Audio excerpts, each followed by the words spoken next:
মাত্র 2 মাসে আমি প্রথমেই বলবো, 1 মিনিট দাঁড়ান দাদা।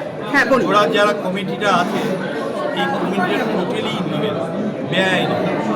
কারণ এটা সম্পূর্ণ বেআইনি। এই কারণে আমরা একটা 2021-এই আমরা একটা বুক করেছিলাম।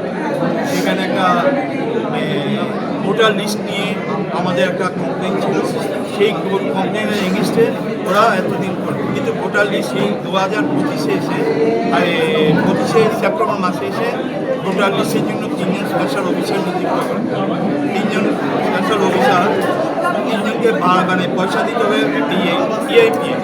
ইএমপিতে যে পয়সাটা দেবে সেই পয়সাটা ইএমপি বিয়ার করবে। এই 3জন 25 আর 20,000 করে দেবে দিয়ে এটা মানে কারা কারা এলিজিবল, কারা কারা ভোট দিতে পারে, কারা কারা ইলেকশনে দাঁড়াতে পারবে তার একটা সিস্টেম তৈরি করছে। কারণ এইটা জমা করবে কোর্টের কাছে জমা করবে 2025-এ 31 ডিসেম্বরের মধ্যে, এবং 31 ডিসেম্বরই উনি অর্ডার দেবেন। 31শে জানুয়ারি 2026 এটা ইলেকট্রাল আমাদের যে নিজস্ব ওয়েবসাইট আছে সেখানে ইলেকট্রাল দেবে। তাইলে উনি কী করে উনি বলেন যে উনি বৈধ? উনি বারবার বলছেন ইলেকশন করতে, ইলেকশন হয়নি, সিলেকশন হয়েছে, সিলেকশন করে ওনারা হয়েছে, এবং এটা বেআইনি, সম্পূর্ণ বেআইনি। কারণ এটার এগেন্সে অলরেডি সাবসিডি ম্যাটার ছিল, এই ম্যাটারটাকে ওরা করে নিয়েছে। যাই কারণ আমার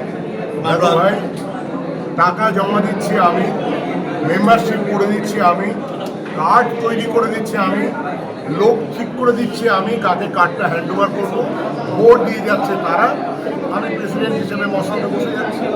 এটাই হয়েছে। এটা হচ্ছে পরিষ্কার হিসেবে, আর কিছু নয়। এটা কোনো ফেয়ার ইলেকশনের মাধ্যমে এরা আসেনি।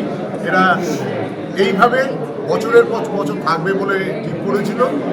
কালের নিয়মে সরে যেতে হয়েছে, সরে যেতে হবে। আর আগেও বলেছি প্রেস ক্লাব ওদের এখন জায়গা, এই জায়গাটা আর ওদের নয়।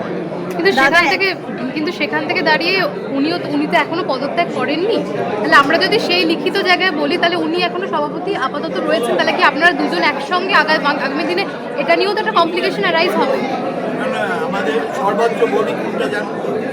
একটু দাঁড়াই, একটু সবাইকে একটু আস্তে কথা বলুন। সর্বোচ্চ বডি হচ্ছে জেনারেল বডি, এবং জেনারেল বডি যে ডিসিশনটা নেবে সেটা হচ্ছে সবচেয়ে বড় বাডি। এরপরে কোনো বাডি হয়নি, কোর্টে গেলেও কোনো কাজ হবে না। সেই দিন উনি রেজিগনেশন আমরা চেয়েছিলাম, উনি রেজিগনেশন দেবেন না, উনি তাল বাহানা করছেন, উনি এলিগেশন বলছেন। উনি নিজে বলেছেন একটা জায়গায়, একটা বাইটে, যে আমি পদত্যাগ করবো, আমাকে প্রুভ করতে হবে। প্রুভ করবে কী করে? আন্ডার টেবিলে পয়সা খেয়েছে, আবার প্রুভ করবো কী করে? আমার কাছে প্রুভ আছে, আপনি আমি তো থানায়। আর যারা আন্ডার টেবিলে নিচ্ছে এখানে বসে নেগোসিয়েশন করতে, আর প্রডিউসার সেকশনটা টোটাল প্রডিউসার সেকশনটা ওর ফ্যামিলির লোক, টোটালি ফ্যামিলির লোকটাকে বসিয়ে দিয়ে একবার ছেলেকে আনে, একবার বাবাকে নিয়ে আসে, একবার ছেলেকে নিয়ে আসে। একজন যারা আছেন তারা দেখবেন তারা কজন আসে। আচ্ছা, এর মধ্যে যে প্রডিউসার সেকশনের চেয়ারম্যান, ওকে যিনি হয়েছেন উনি প্রোডাকশনই করেনি, নেপালে ছবি প্রোডাকশন করে উনি ত্রিপুরা মানে আমাদের ইএমপির চেয়ারম্যান হয়েছে। ওনার কাছ থেকে আপনি কী আশা করেন যে ত্রিপুরা মানে ওয়েস্ট বেঙ্গলের ফিল্ম ডেভেলপ হবে? উনি যে পদ চেয়েছেন, চেয়ার চেয়েছেন, আমরা তারই প্রতিভা। আজকে এখানে একজন ডিস্ট্রিবিউটার আছে যার নাম হচ্ছে সরোজ মুখার্জি, বারবার না বলছে নকাই বাবা। ওর কী কাজ? ওর কোনো কাজ নেই। বারবার বলেছি, আমাকে যে কমিটি আছে এই কমিটি আমাকে রিকোয়েস্ট করে চলো আমরা নতুনভাবেই করি। আমি কিন্তু দুটো লোকের নাম বাদ দিয়েছি, যে আমি তোমাদের সাথে আছি, ফিল্ম ইন্ডাস্ট্রির স্বার্থে আমি তোমাদের সাথে আছি। সাবজেক্ট পিয়া সেনগুপ্ত থাকবে না, আর নকাই বাবু থাকবে না। অর্থনৈতিক তছনূফের প্রচুর ঘটনা ওদের এগেনস্টে আছে।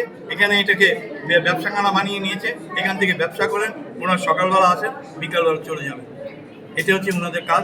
আমাদের পাশে অফিস আছে, আমাদের নিজস্ব অফিস আছে, আমাদের এখানে আসার কোনো প্রয়োজন নেই। আমরা যখন মিটিং হবে তখন আসবো। এখানে সারাদিন এখানে কী কাজ আছে?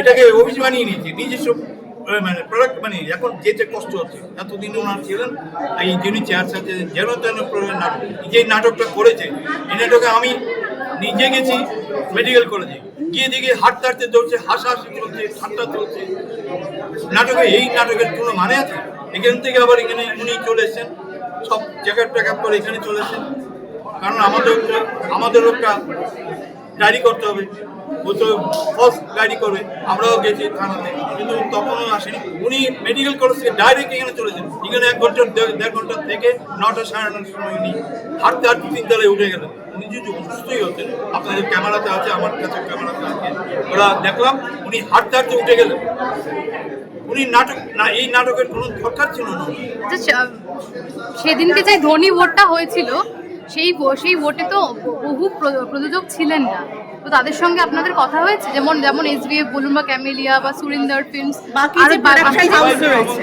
জানিয়েছি সবাই নিট অ্যান্ড ক্লিন থাকতে চায় চুপচাপ থাকতে সমর্থন আমাকে করেছে প্রসঞ্জিৎ আমাকে কংগ্রেচুলেশন জানিয়েছে দেব কংগ্রেচুলেশন জানিয়েছে সুনীল মুখার্জি আমাদের কংগ্রেচুলেশন সবাই কিন্তু সামনে কেউ আসতে চাইছে আজকে আমি কিছুক্ষণ আগে আপনাদের বলেছিলাম এরপরে আসবে এরপরে আসবে সবাই ফ্রেশ ইনপাতে তারা আসবে তারা 5-10 বছর ধরে বিরক্ত হয়ে গিয়ে বরাবরই তারা ছেড়ে দিয়েছিল সেদিনকে আসেনি এইবার তারা আসবে আজকে আপনি নিজেও তো ইসি মেম্বারের আগের পক্ষের সঙ্গে যুক্ত ছিলেন আপনারও কি সেই অভিযোগটাই রয়েছে অবশ্যই তা নাহলে আজকে আমি এখানে ওদের বিরুদ্ধে কথা বলবো কেন আমি ইসিতে বসে দেখেছি নানা রকমের গর্বে আমি যখনই প্রতিবাদ করতে গিয়েছি তখনই সাইড লাইন করে দেওয়ার চেষ্টা করা হয়েছে আমি দীর্ঘদিন 1985 সাল থেকে আমি সিআইবিতে আমি এক্সিকিউটিভ সেকশনের চেয়ারম্যানও ছিলাম কিন্তু আমি দেখেছি এদেরকে আমি আর্থিক দুর্নীতি যারা করবেন তাদের সাথে জীবনও চলব আর সেই জন্যই সরে গেছি দাদা একটা আমার প্রশ্ন আছে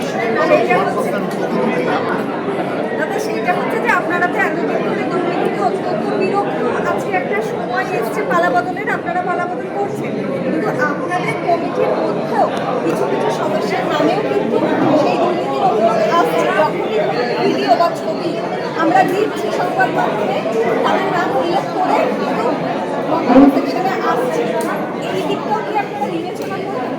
আমি একটা কথা ব্যবহার করি এই খুব সংগত প্রশ্ন মেম্বার আমাদের সকলে